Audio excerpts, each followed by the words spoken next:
I think they need to be kind, caring and compassionate. I think as children there's lots of different pressures, so I think just to have that thoughtfulness around what's going on in your day and just that compassion really helps. The biggest thing is fun. I think they've got to make things fun. People do it because they enjoy it, and I think you've got to make it enjoyable. Sort of the respect element in there. Like, I've always really respected my teachers and coaches, and those are the ones that have really got the girls together in the best way. When coaches don't take themselves too seriously, it just makes it so much more engaging. People feel more comfortable, and yeah, it kind of brings the best out of everybody. They lead by example, so being super passionate, I think that breeds.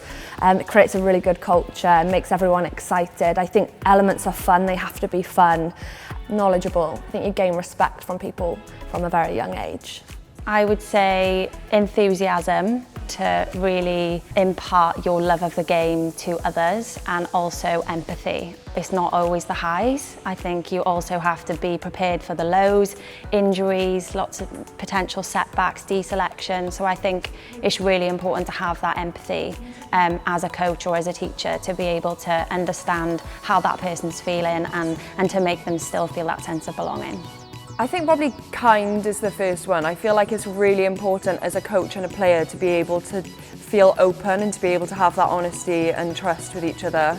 I've got through some of the hardest times in netball mainly by having good relationships with my coach, feeling like I'm able to have really open and honest conversations. I also like a coach being really direct, so I do think having that balance of kindness and then knowing when to switch that over and becoming really direct and giving you some really direct feedback. I think that's how we learn as players the most. And then probably passionate. I think that's the coach being passionate really just feeds down into us, and it creates that environment. You walk into the environment, and if your management team and coach gives you that passion, I think that's a really good starting place for athletes to come in, feel that, and we're ready to go for the sessions ahead.